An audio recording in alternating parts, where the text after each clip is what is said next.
Hi, it's Savannah O'Gwynn from Savannah Land 2. Today I'd like to show you how I created this super easy one-layer card.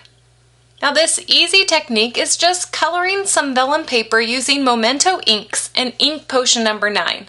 It's almost like watercoloring, but you don't need a brush. To create this card, we'll need to follow just a couple of steps. First, we need to find a color palette that we like using our Memento dye inks. I've picked two purples, a light and a dark, as well as an orange and a yellow color. Next, we need to take our acrylic block and rub each ink onto it. Now, so you can see what I'm doing, I'm going to place a white piece of paper underneath. And what I like to do with my inks is for the lighter ones, I like to use an entire ink pad. And so I press that entire pad down onto my block. And I'm going to do that for Lulu, Lavender, and Cantaloupe. And then for these darker colors, I just like to rub a couple of times on the ends. Sometimes I overlap the colors. Next, we're going to spray our ink potion number 9 onto our block. Now you can spray just a couple of times, but make sure all of your colors have been mixed with this potion. Now this is where we get crafty and inky. You're going to take your vellum, and I like to use a larger piece than I need for my project. And you're going to lay it just right over on your block of colors, and I like to leave a little bit hang off so that I can pull it off easily. And I'm just going to rub my finger around, and it will curl, but I like to just use my hand and just hold it down for just a little bit. When you're satisfied, you're just going to take it off, and it will curl, but that's okay. All you need to do is heat set it with your heat gun.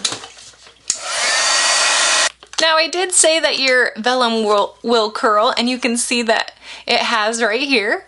And all I'm going to do is heat set it again with a medium hot iron.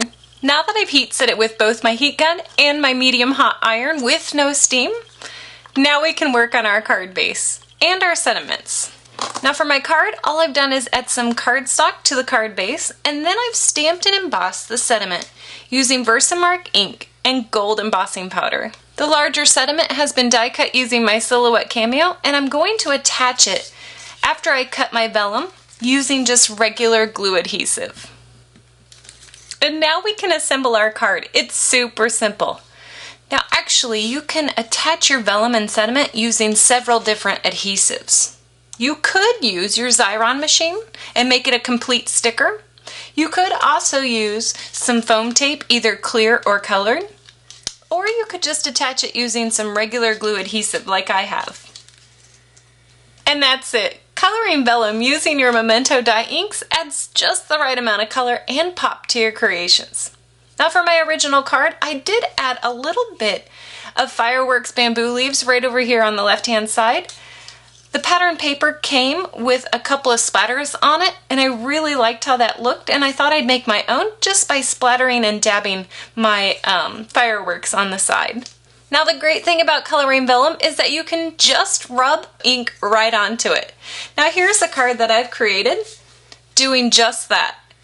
This technique is called direct to paper or direct to vellum. And to do this, all you're going to do is lay out your craft mat, take your vellum, place it on your craft mat, and then take your ink and rub it directly to your vellum. Rub it back and forth, and then down in a downward motion, or you can just pounce it on your paper any way you'd like. And now all you have to do is let it dry or heat set it, and then add it to your creation by die cutting it, folding it, or stapling it. I hope that you're inspired to add color to your projects using vellum and Memento dye inks. For more project ideas, check out Imagine Crafts on Facebook, Pinterest, the Imagine Crafts blog, and at imaginecrafts.com. Thanks so much for watching.